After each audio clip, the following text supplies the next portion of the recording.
Bem-vindos a todos que estão acompanhando a gente. A gente já vai enviar o link do formulário para inscrição da presença, né, para enviar as horas complementares.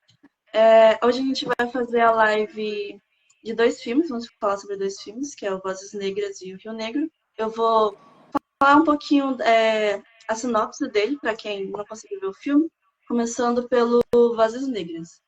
Vozes Negras é feito através de entrevistas disponibilizadas pelo arquivo da CPDOC sobre o movimento negro nacional. Aí ele traz o percurso empreendido por mulheres negras, né, na militância e na luta contra as desigualdades raciais no Brasil, dentro e fora do movimento. E o Rio Negro, ele é um documentário que apresenta um olhar possível para a história do Rio de Janeiro.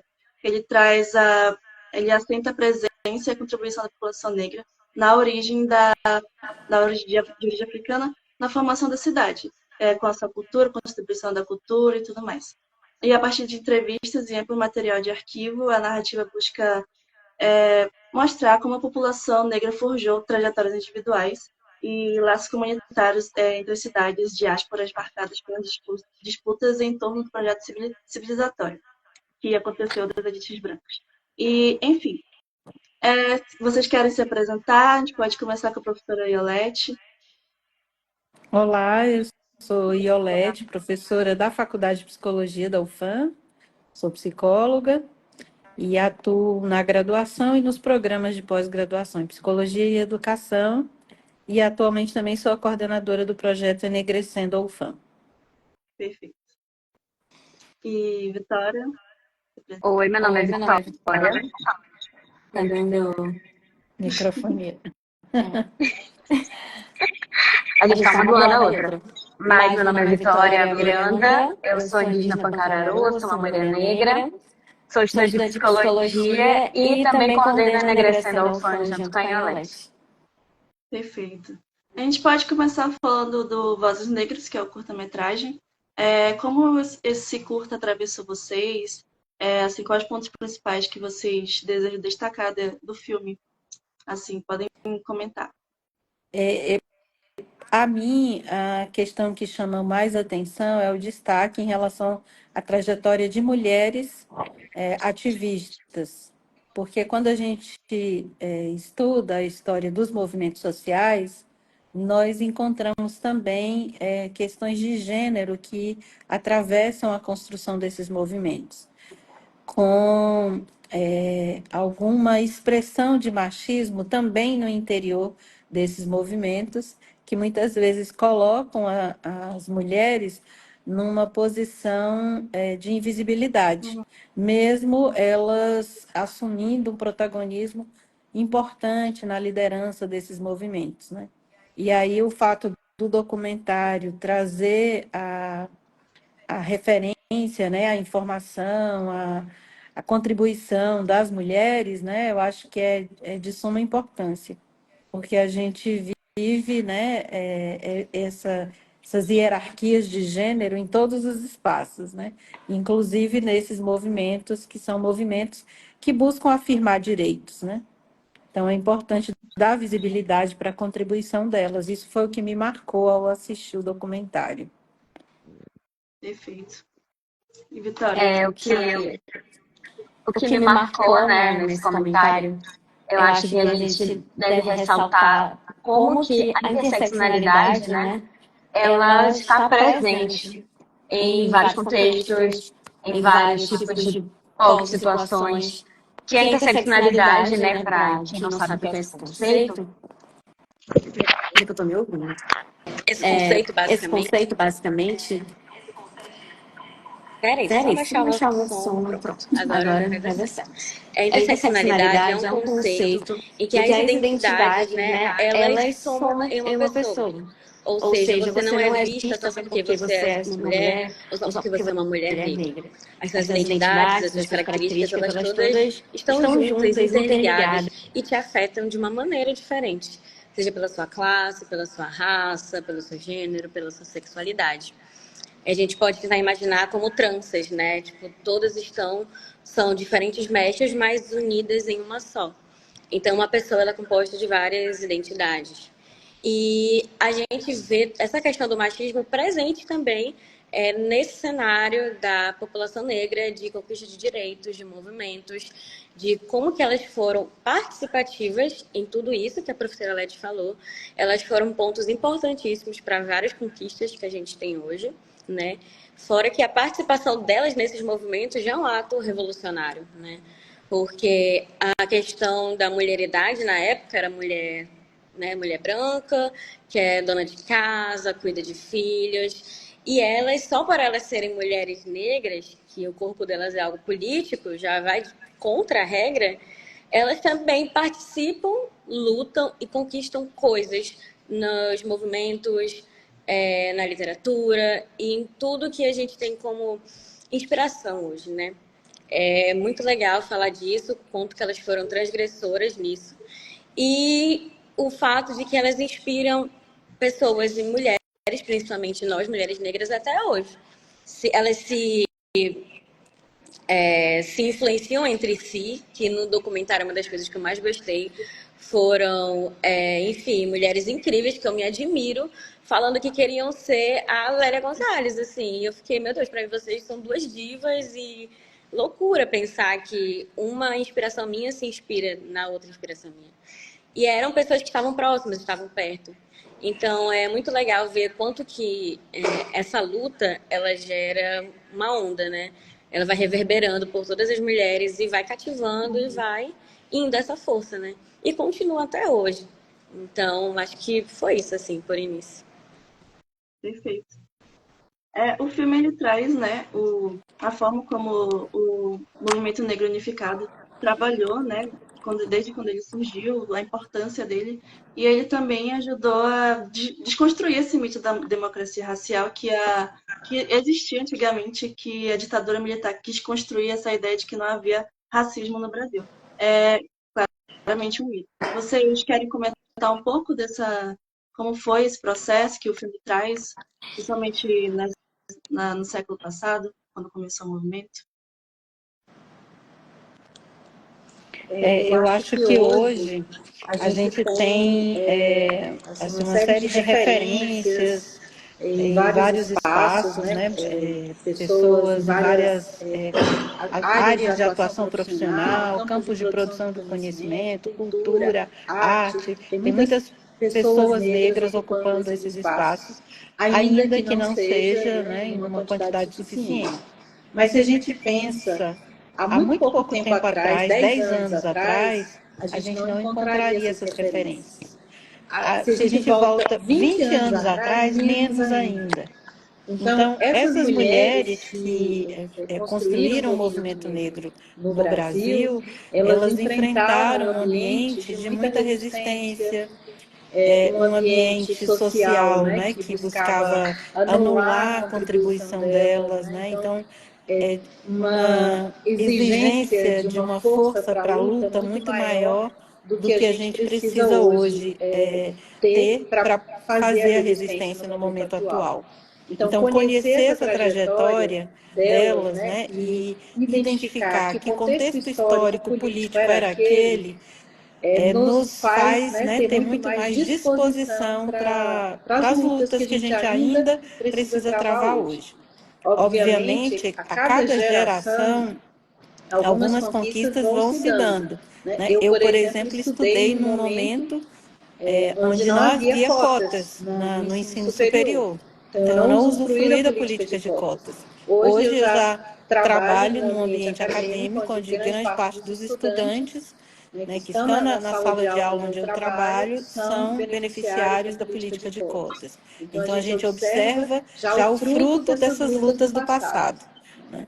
E isso é muito importante, porque a gente tem essas referências para poder se identificar e reconhecer os nossos direitos, né, nas conquistas que já foram construídas antes de nós, né?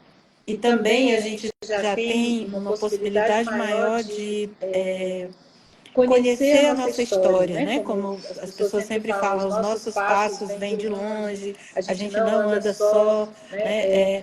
as conquistas de uma reverberam na vida de outras, né? Então, isso é também uma questão muito importante, né? Ao dar visibilidade para essas mulheres, né, que em um outro contexto histórico de muito mais dificuldade conseguiram deixar sua marca, né, deixar suas contribuições, é de suma importância para a gente, inclusive, valorizar o que a gente tem hoje e entender que é preciso continuar, né, essa história aí de ampliação de conquistas, porque se hoje, né, o tema circula socialmente, o tema da equidade racial, a gente ainda não conquistou, de fato, uma justiça nesse campo, né?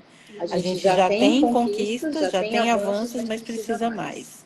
E olhar e conhecer as histórias das mulheres faz entender um pouco a disputa que está estabelecida no campo social, né? A arena de lutas que a gente enfrenta e porque há tanta dificuldade, por exemplo, de implementação do estudo da cultura africana na educação básica no ensino superior. Que há mais de 20 anos a gente tem leis aí dizendo que, né, para estudar, que esse conteúdo é obrigatório, que é obrigatório compreender a contribuição dos povos indígenas, mas isso ainda não está dado, né? Ainda não está estabelecido como uma prática universal no ambiente educacional.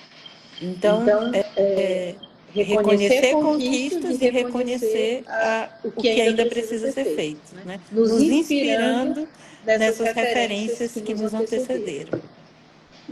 Com certeza. A gente até comenta, né, que quando a gente vê essas mulheres no filme, muita gente nem conhece ela, nem conhece as trajetórias delas, as lutas delas, porque elas não são abordadas no ambiente escolar, no ambiente acadêmico. Tem essa lacuna, né, que, como você falou, a gente tem que falar sobre elas, tem que sempre, sei lá, dar um jeito de falar sobre elas, criar discussões sobre o movimento também. E, Vitória, o que você quer comentar um pouco sobre esse tópico? Eu acho que a gente pode comentar um pouquinho.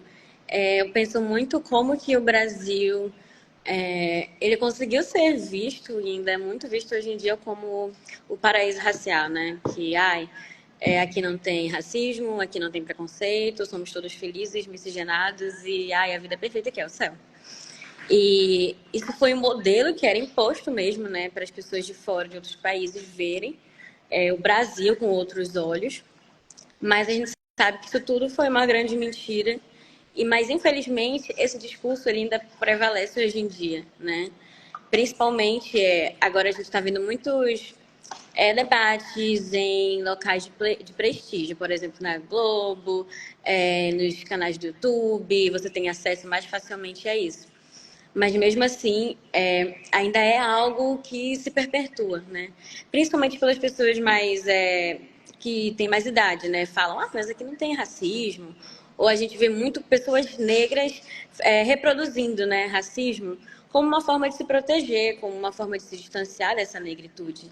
E esse distanciamento, meu celular está caindo, esse distanciamento a gente pode ver que é uma defesa, porque a população negra, apesar de ter conseguido muitos avanços da cota, avanços, enfim, diversos avanços, tanto em questão de gênero, de classe, ainda é muito prejudicada, ainda é muito violentada de maneiras diferentes, com mecanismos diferentes. Então, se distanciar disso é o que algumas pessoas têm para se proteger, né? É algum mecanismo involuntário. Então, se afastar dessa negritude e continuar perpetuando que, nossa, no Brasil não tem racismo, é uma forma de se defender e se afastar dessa negritude. E eu acho que a gente precisa chegar nessas pessoas, né? E, enfim, chegar nessas pessoas de alguma forma, tentando desmitificar isso, né?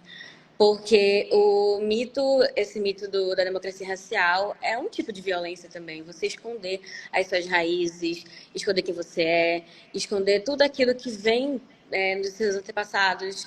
Então, é um tipo de violência, matar a sua identidade.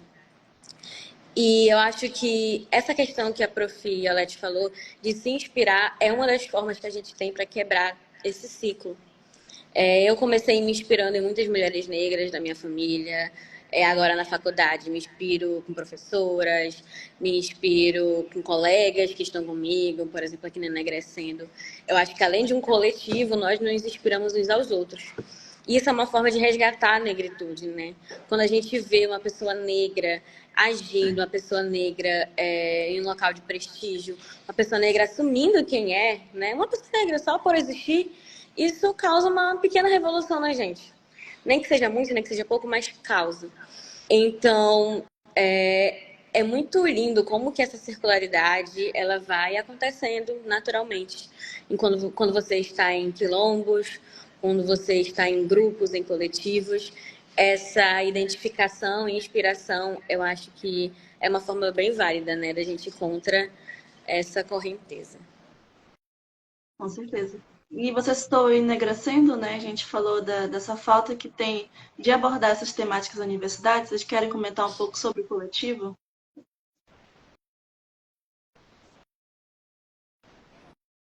Sim.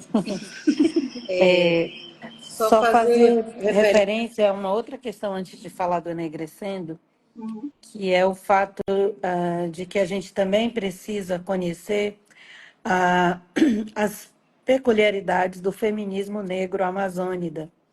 Então, é importante conhecer essas referências que têm ganhado projeção no país como um todo, né, no cenário nacional, mas a gente ainda falta, né, conhecer referências das mulheres negras da Amazônia, que também foram e são importantes para os diferentes grupos de mulheres, né, para as muitas diferentes mulheres e mulheridades, né, que existem no nosso país. Então, a historiografia social da Amazônia invisibilizou essas mulheres, né? Se a gente está recentemente descobrindo mulheres negras de outras regiões do país, da Amazônia, a gente ainda tem essa tarefa por realizar, né? E é importante que no ambiente da universidade a gente insira como referência teórica, como referência bibliográfica, materiais que registrem a história dessas mulheres. Nós já temos muitas pesquisas, dissertações, teses, artigos que trazem essas histórias. Precisamos ampliar o número de livros que também registram, né, essas informações e precisamos incluir, né, esses materiais como referências das disciplinas que são estudadas no ensino superior, não somente na educação básica, mas também no ensino superior, né, para reconhecer as diferentes contribuições e também as contingências de vida que são diferentes, né, nesse país tão grande. Se a gente pensa no feminismo no Sudeste, ele tem configurações diferentes do feminismo na Amazônia, né? E aí conhecer também outras histórias e essas biografias, né, de outras mulheres e de lutas e movimentos assim, nos ajuda a também encontrar algumas especificidades da região amazônica, que tem como uma força assim, a vinculação com o território, que tem também a questão do afeto atravessando a organização social, né? Por exemplo, recentemente a gente publicou trechos de uma entrevista com a dona Raimunda do Saracá, que foi uma liderança importante na região do município próximo aqui, Iranduba, por exemplo, criando o time de futebol feminino da comunidade dela, né? Então, a gente tem muitas histórias assim ricas e que nos ensinam bastante, né? E é por reconhecer que na universidade a gente tem a responsabilidade de recuperar essas informações, registrar essas histórias, dar visibilidade para elas, né? Incluí-las como nossas referências, é que a gente foi criando projetos dentro da universidade. E um deles é esse projeto de extensão que se chama Enegrecendo ou FAM. O projeto do Enegrecendo, ele nasce com uma preocupação de falar um pouco mais sobre o que são as cotas raciais, entender a natureza delas, né? E ajudar a auxiliar estudantes que podem usufruir dessas cotas, principalmente criando materiais para que estudantes que estão no ensino médio, se preparando para o ingresso na universidade, saibam que isso é um direito deles, né? E que é justo que eles usufruam desse direito. E aí, no projeto, a gente explica o que é o processo de heteroidentificação, como ele ocorre, para que as pessoas cheguem na universidade, nesse momento do ingresso, com as informações relevantes e que ajudam a dar segurança para elas. Perfeito. Você quer comentar, Vitória? Mais alguma coisa? Quero um pouquinho.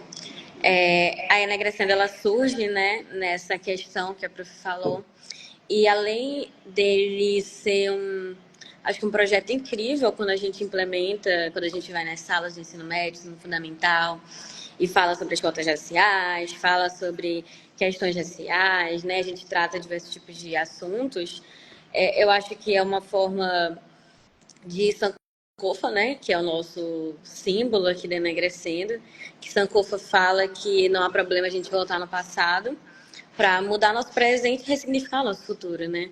Ou seja, sempre visitar, revisitar os nossos antepassados, conhecer nossa história, saber de onde a gente veio, né? Nossa história que foi tão apagada, tão destruída, principalmente aqui no Brasil, é resgatar ela, resgatar para o nosso presente, implementar no nosso presente para que a gente possa ter um futuro diferente, né?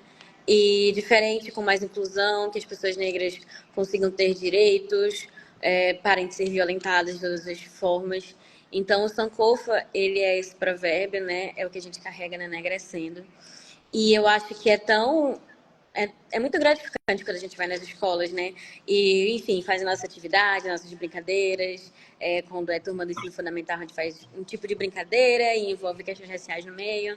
Então, apesar de ser todo um preparo que a gente fica pensando, né, durante vários encontros, a gente se prepara muito, apesar de ser cansativo, é muito gratificante quando acaba, sabe? Quando a gente sai da sala e crianças ou adolescentes vêm falar com a gente, falam, eu não sabia que eu era negro, ou eu gostei do projeto, eu posso seguir vocês.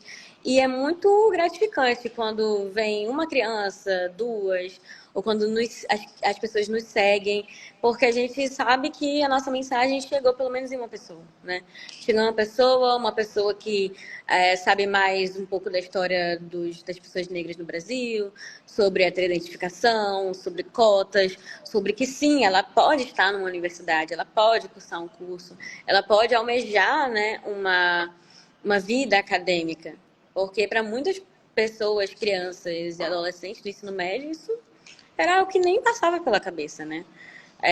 Tipo, eu vou arranjar um emprego e é isso. Na faculdade, às vezes, acaba passando bem distante. E servir até como um tipo de inspiração para essas pessoas é muito gratificante. E a gente fala, você pode estar aqui. A gente está aqui para apoiar, está aqui para tentar mostrar um caminho, caso você queira. Então, eu acho que é um movimento de quilombo muito importante, né? E fora o coletivo em si, quando a gente se reúne aqui todas as terças-feiras, às 3 horas da tarde, é um movimento muito legal, de inspiração, que a gente inspira uns aos outros, a gente troca muita ideia aqui, faz muitos estudos. Então, é um tipo de resistência que a gente faz aqui, né? Quando que a gente ia pensar que na UFAM, sei lá, 5 anos atrás, 6 anos atrás, ia ter uma sala só de acadêmicos negros que faz esse movimento, né, de tentar resgatar e trazer mais alunos negros para cá. Então, eu penso que isso é muito gratificante, tá, fazer parte desse projeto e contribuir para que mais pessoas possam acessar a universidade, a faculdade e, quem sabe, um dia integrar aqui a Enegrecendo. Perfeito. Esse projeto é incrível. Quando eu conheci ele, eu pensei, nossa, eu preciso trazer ele, juntar o Cinema Movimento com o Enegrecendo. É, assim, muito, muito bom. O projeto de vocês é igual falaram aqui no chat, transformar lugares seguros especial, né? Principalmente no ambiente acadêmico. Inclusive, colocaram o @ do Enegrecendo aqui no chat, @EnegrecendoAlfam, tudo junto, todo mundo pode seguir lá. acompanhar o projeto. Enfim, vocês querem comentar mais alguma coisa sobre Vozes Negras ou a gente pode passar para o próximo filme? Podemos passar. Perfeito. Agora a gente vai comentar um pouco sobre o Rio Negro, que é um longa-metragem. Ele traz toda a história das pessoas negras no Rio de Janeiro, todo o movimento que teve também de erradicação, né, esse processo civilizatório que teve no Rio de Janeiro, que a elite branca promoveu. E a gente pode começar vocês falando um pouco dos atravessamentos de vocês, quais as primeiras impressões que vocês tiveram, assim, também os pontos mais importantes que vocês sentiram assim, do filme. Quem quiser comentar. Quer começar, Iolete? Pode ser. Eu sempre gosto muito de conhecer a história. E olhando, às vezes, fatos que parecem triviais, a gente consegue compreender os embates políticos, né, que estão presentes na atualidade e que explicam parte da nossa realidade. Então, esse resgate da história ajuda a desvelar os mecanismos, né, que sustentam esse processo de opressão que ainda é tão presente na nossa sociedade. E também ajudam a explicar por que esse processo de desumanização de alguns grupos, né, ainda é tão forte. Porque eu lembro que na minha adolescência a gente ouvia muito falar que o Brasil era um país pacífico, que a natureza do brasileiro era uma natureza da não violência. Mas, a partir do momento que a gente estuda os direitos humanos e fica atento a essas questões, a gente vai observando o quanto que nós temos uma história sangrenta, uma história de muita violência, e, por exemplo, na Amazônia, é uma história de extermínio de muitos povos. Então, a nossa história, ela não expressa aquilo que circulava na década de 70 e 80, que negava esses acontecimentos, né, violentos da nossa história. E assistir o filme faz recuperar esse trajeto, né, de opressão contra o povo negro, mas também recuperar a força e a luta que foi presente, que continua presente nesse povo ao longo de todo o tempo. Porque, às vezes, quando a gente vai falar do povo negro, a gente só olha a tragédia e a violência, mas também a beleza, a resistência, a arte, a luta, que são formas de se manter vivo, né, de se manter forte. E também a gente encontra aí os mecanismos que foram possíveis a cada momento, né, para manter essa vida ainda, né, viável, né, porque em alguns países, né, países vizinhos, como por exemplo a Argentina, a gente quase não encontra pessoas negras na Argentina, porque esse processo do embranquecimento que se tentou aqui e que, né, não deu certo, nesse outro país ele foi um pouco mais bem sucedido, né, no sentido de eliminar as pessoas negras.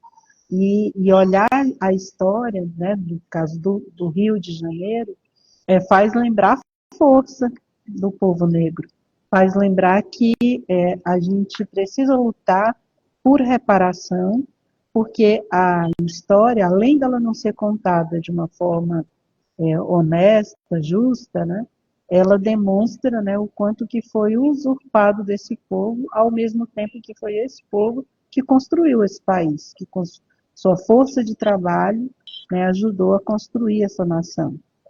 E olhar a história, assim, traz ao mesmo tempo, né, esse sentimento de motivação para o trabalho, né, traz também esse reconhecimento da força desse povo.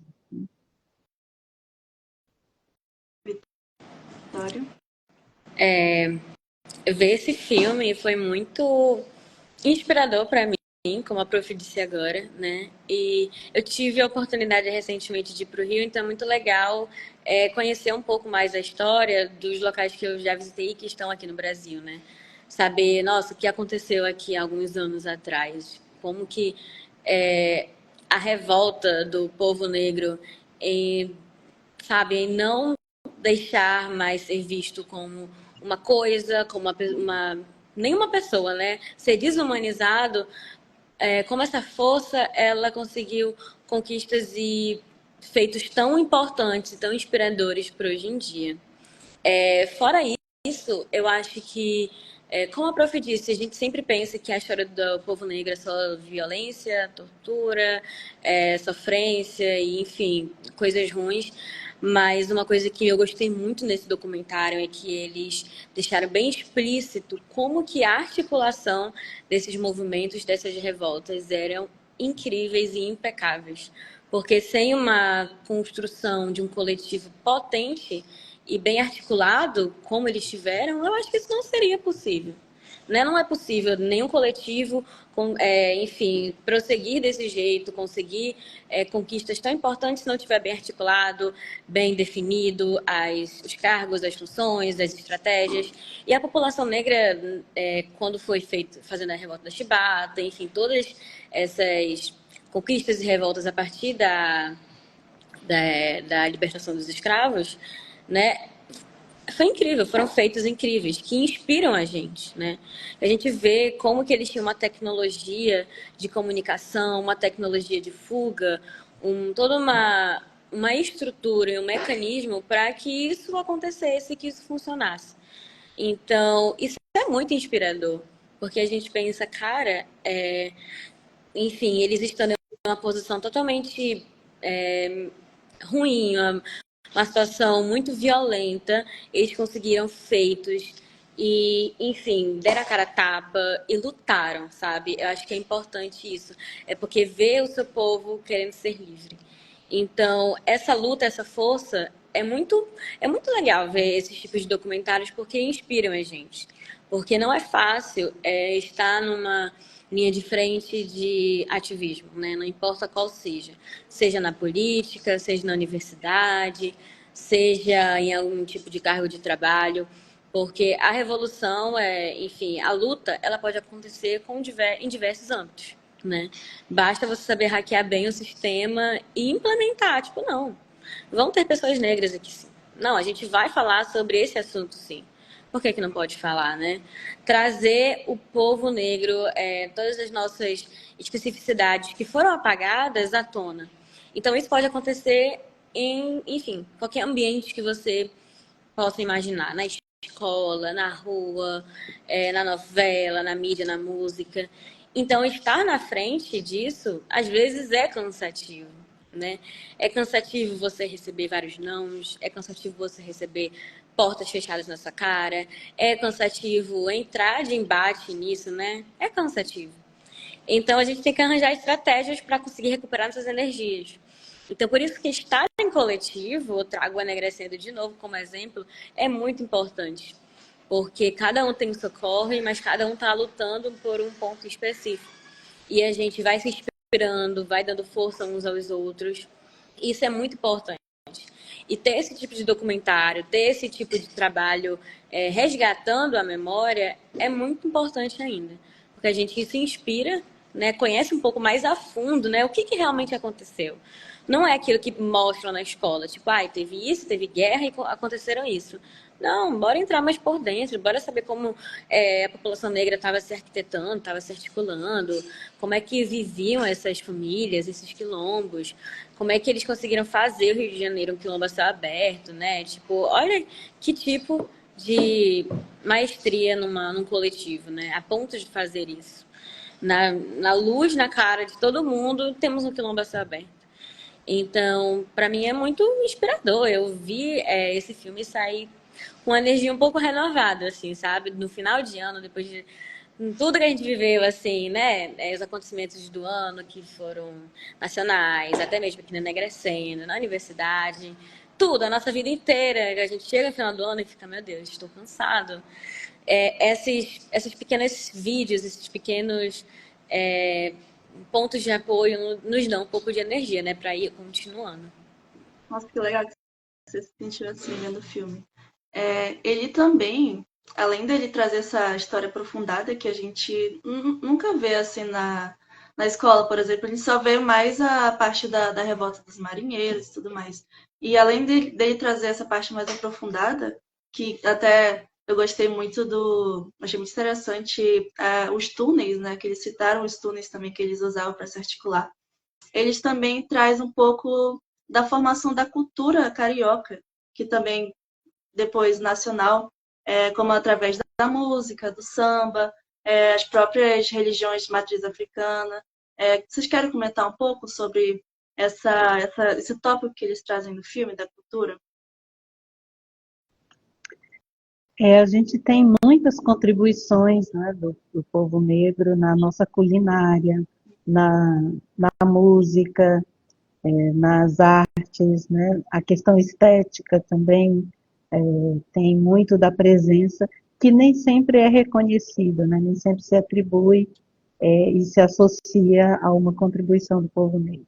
Nós compreendemos muito pouco das origens, né, que é do continente africano, mas a gente sempre que vai procurar estudar, vai identificando as raízes, né, de onde veio esse jeito de falar, de onde veio aquele prato que hoje, né, feijoada, por exemplo, que a gente adora no nosso país, e muitas outras coisas, né, e compreender a história também faz a gente se ligar nessas diferentes contribuições, que a gente está no universo de interculturalidade, né? E essa presença a partir da arte, por exemplo, é parte da nossa identidade, né, enquanto país. Se a gente pensa assim, o que existe aqui, o que é nosso, né? A gente vai encontrar contribuições de diferentes regiões, mas a contribuição tanto do povo negro quanto dos povos indígenas, ela é marcante na construção da nossa identidade enquanto país. E é muito legal saber disso e perceber isso, né? E mais uma vez, voltando o olhar para a região, para o nosso território aqui, né? É a gente observar também no folclore da Amazônia, na música que circula por aqui, o quanto que também essa presença é marcante. E é interessante compreender isso e dar o crédito, né, para reconhecer que de onde veio, né, de onde veio essa contribuição, esse conhecimento.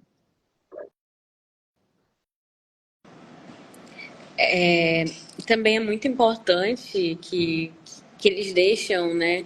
Eles falam, como esses túneis que você falou, eles eram articulados de uma forma oral.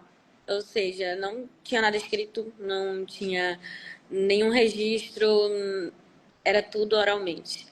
Então, para a gente ver o quanto que a nossa cultura ela resistiu muito e resiste até hoje através da fala, através da conversa, através da fofoca, através de tanta coisa, né? Os saberes que a gente aprende dos nossos pais, dos nossos avós, quem é que não sabe fazer um chá, quem é que... Nossa, principalmente aqui na Amazônia, né? No Amazonas. Ai, passar andiroba para sarar isso, enfim, vários outros exemplos que a gente tem aqui.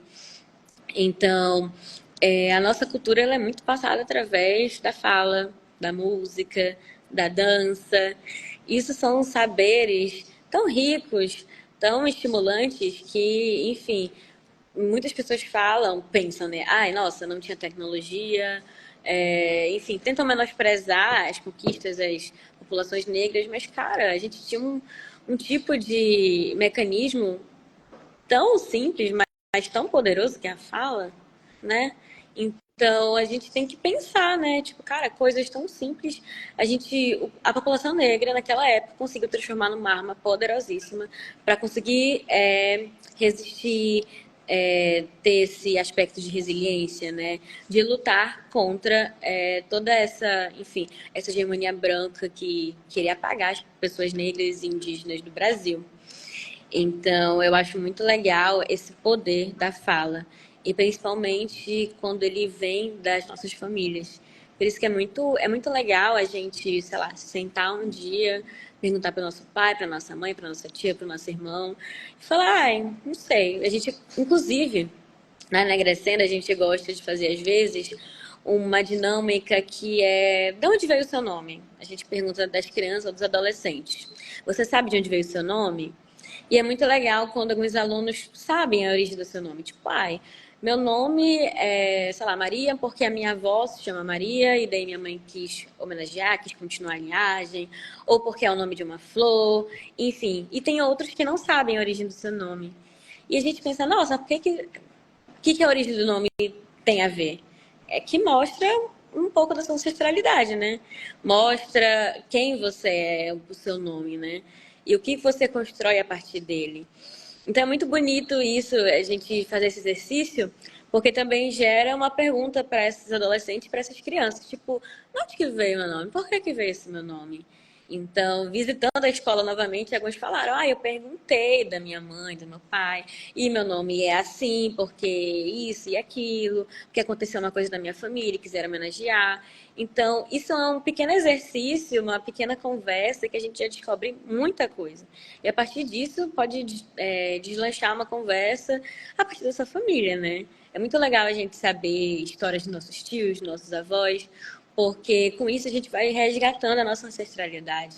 Porque os nossos ancestrais não foram só aquelas pessoas, há vários anos atrás.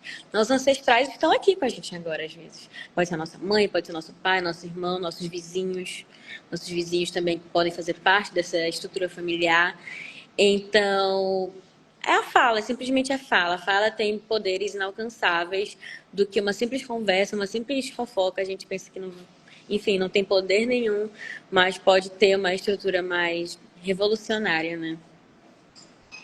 Perfeito. Trazendo um pouco pro... Você quer comentar mais? Queria só fazer um outro comentário também, que o documentário ele tem uma narrativa afrocentrada.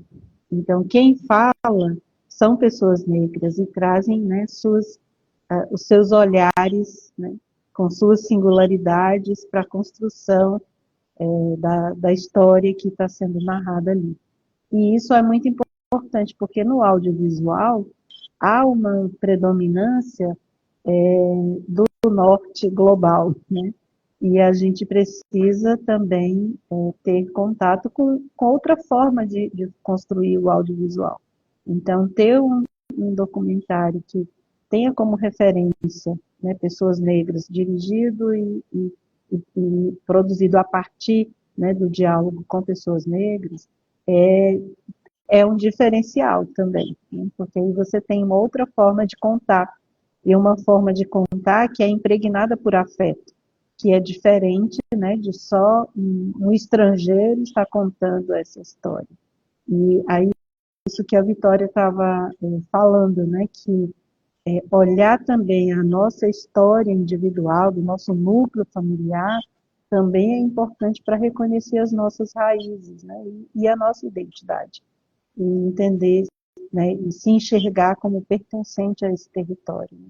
Então, isso também é importante, por isso a ideia do documentário, ela é legal, né, no sentido de que ela olha um território, mostra como a cultura africana estava ali e até hoje está presente em diferentes processos sociais, e esse processo de socialização, ele vai reverberando também em outros lugares, né? Aqui na região amazônica a gente tem um diálogo muito grande, por exemplo, com o Rio de Janeiro, né? Na música, na estética da cidade, e nesse caldeirão aí desse diálogo intercultural, a gente vai construindo, né, esse país tão múltiplo e tão plural.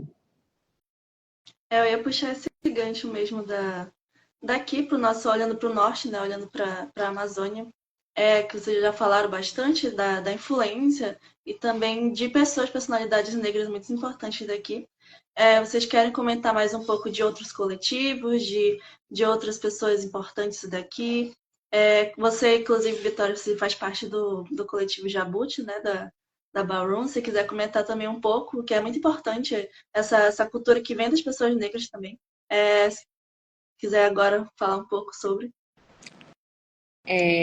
Bom, para quem não sabe, eu faço parte do coletivo Casco Jabuti, né, Kick House of Jabuti, que é uma casa que pertence à comunidade Ballroom. A Ballroom é um movimento de pessoas predominantemente negras e transexuais, né, mas enfim, abarca toda a comunidade LGBTQIA+. É um movimento que vem dos Estados Unidos, né? Quando as pessoas negras e trans se viam antigamente sem casa, sem família, sem moradia, por conta de todo o preconceito, toda a transfobia. E nisso, essas pessoas que se viam excluídas começaram a se acolher, né? Se acolher e criando casas em si, casas, né? Onde cada casa tinha a sua mãe, tinha a princesa da casa, tem, enfim, tem um pai. Então é um tipo de configuração que, apesar de ser de uma forma carinhosa, era uma maneira de se resistir. E essas casas, elas começaram a criar um evento chamado Ballroom, porque muitas pessoas, enfim, as pessoas trans, como elas eram totalmente marginalizadas nessa cidade, ainda acontece hoje em dia, elas não podiam se ver em locais de prestígio, né? Então elas viam muito revista da Vogue, desfiles e não podiam estar lá, então elas resolveram criar o seu próprio evento para poder agir como modelo, mostrar seus looks, mostrar suas danças.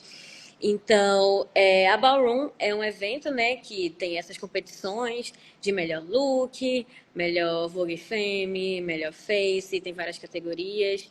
É um evento de expressão artística, cultural, revolucionário também, porque é um ambiente seguro.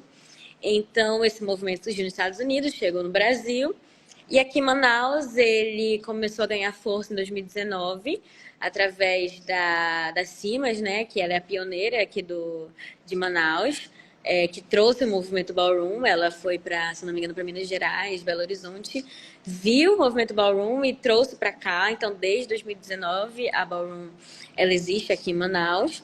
Nós temos diversas casas aqui em Manaus e eu faço parte da Casa Jabuti, onde a mãe da casa é a Harmonia do Remy, que ela também é doutoranda aqui na Faculdade de Psicologia, que é a Canille Jackson. Então, ela é nossa mãe, nós temos outros irmãos, filhos, e é um coletivo muito importante para mim, fora também para todo mundo que participa dele. São 10 pessoas, não vou falar o nome de todo mundo, mas é um coletivo muito importante porque é um movimento em que a maioria das pessoas são trans e negras. Mas aqui no Amazonas é diferente porque a gente também tem muitas pessoas indígenas. Então, o nosso movimento Ballroom é totalmente diferente do resto do Brasil. Tanto que tem diversas intrigas, tipo, não deveria ser assim, não deveria ser de tal forma, mas a gente carrega uma condição em que a gente vive em território indígena, né? A Amazônia é um território indígena. Então, a gente tem essa peculiaridade a mais. Então, é um movimento que é predominante de pessoas negras, indígenas, trans, LGBT, e é muito legal ver um espaço seguro em que os nossos corpos podem existir. É um tipo de quilombo, né? É um tipo de fortalecimento, é um tipo de lugar que eu existo aqui. Apesar de não ser perfeito, né, como qualquer outra comunidade, mas é um espaço muito importante em que eu tenho pessoas com quem eu posso apoiar, quem eu posso me sentir apoiada, a minha família, e é um tipo de família, né? E, enfim, é um movimento muito legal. A gente não só participa das ballrooms, mas a gente também tenta criar encontros de rodas de conversa, de apresentação cultural, como dança, canto e, enfim, quaisquer outros tipos de expressões artísticas, como feiras. Então, quem quiser estar seguindo a nossa casa é Casco Jabuti e também está seguindo o Instagram da Ballroom Manaus, que é Ballroom MAO. Mal. Enfim, é isso. Se comentar mais um pouco, ótimo. Então, só dizer que esses movimentos todos, eles são importantes porque, além de serem espaços de aquilombamento, né, como a Vitória falou, eles também são espaços de produção de cultura e de resgate de identidades, né? A questão que eu acho muito importante comentar é que, apesar da gente estar aqui dando foco para a luta do povo negro, essa luta ela não se deu ao longo da nossa história apartada da luta dos povos indígenas. Então, é importante que, nesse processo de busca de reparação, de busca de construção de políticas afirmativas, né, que a gente entenda que essa luta tem que ser conjunta do povo negro com o povo indígena, porque foram os dois povos, né, que ao longo da história, né, foram de grande importância para a construção desse país, e em especial os povos indígenas que já eram os donos desse território, né?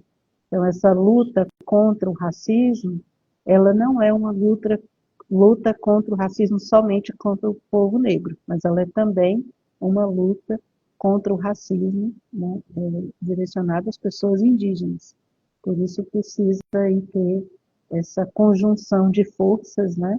E a referência que a Vitória fez à Casa Jabuti, que é um lugar onde há também essa participação de pessoas indígenas, né? É uma referência importante nesse sentido da unidade das lutas. Perfeito. A gente já está batendo no nosso horário. Vocês querem fazer um comentário final, uma palavra final sobre os dois filmes?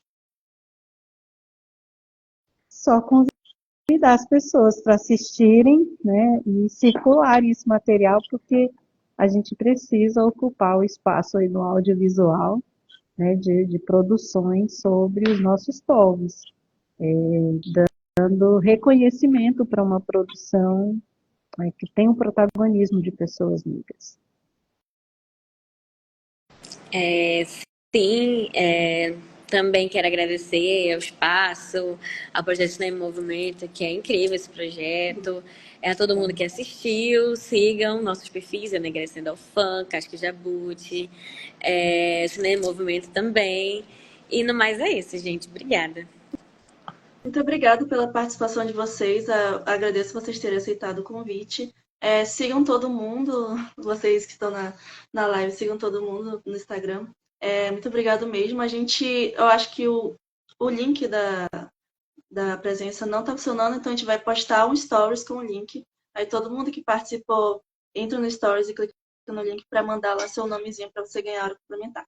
Enfim, é isso. Muito obrigado mesmo pela presença de vocês. E agradeço, espero que a gente tenha a oportunidade de ter esse espaço e essa conversa de novo também no futuro. Um beijo. Tchau.